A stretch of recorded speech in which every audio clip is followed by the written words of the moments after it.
I'm Jessica Chobot. This is Nerdist News, and I'm about to drop a hot Daredevil exclusive.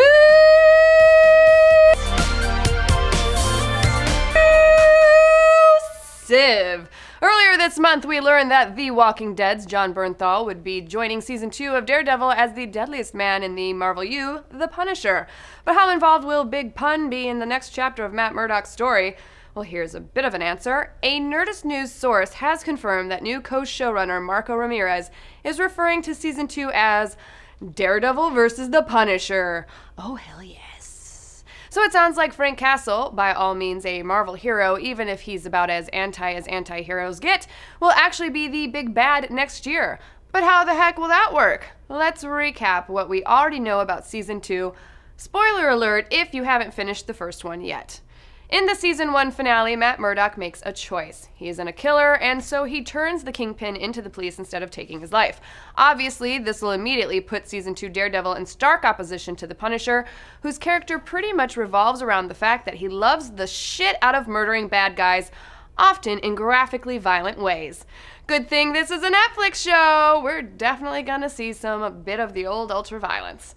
But is Punisher really going to be the big bad for Season 2? Well, there's certainly a precedent for it in the comics. Just look at David Lapham's 2006 story, Daredevil vs. Punisher, Means and Ends. Kingpin is deposed, leaving the rest of the city's criminals vying for control over Hell's Kitchen. Whereas Daredevil prefers to dispense justice with a billy club, the Punisher prefers to solve his problems by filling them with hot lead. As you can imagine, things come to a violent, bloody head. So here's some speculation. We've heard murmurings for some time now that Bullseye would appear on Daredevil next year. In fact, it was all but confirmed that Jason Statham was up for the role until he dropped out of negotiations earlier this month. We also know that Daredevil's frenemy with benefits, Elektra, will appear, since a series of audition tapes for the role leaked online. So this is what we're thinking. Crime is chaotic in Hell's Kitchen after the Kingpin gets put away, bringing the murderous new vigilante, the Punisher, out into the open. Daredevil is pushed to new heights as he tries to crack down on crime, and this killer playing at being the hero while he simultaneously falls for the beautiful and deadly Elektra.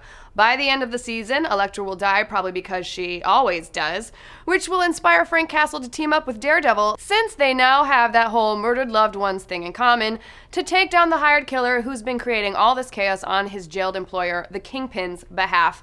Bullseye. Yada yada yada. I want to talk to you about the Defenders Initiative. The end. I don't know about you guys. Thank you.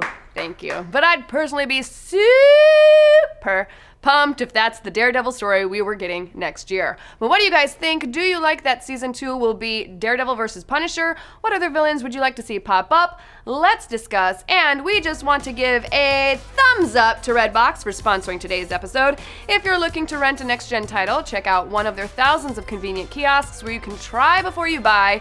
Hey look, we even have one here on our set. Isn't that convenient? And if that's not awesome enough, you can also snag a free one-day rental by texting Nerdist to 727272. Check out their entire list of titles at redbox.com. And I know what I'm doing tonight. Click on my Daredevil glasses to subscribe to the Nerdist channel. Kyle answers the ultimate question of the universe. Is it a good thing to eat human brains? On Because Science, and finally head on over to Nerdist.com for even more Nerdist news. Oh man, why is everything on fire? Oh, that's better.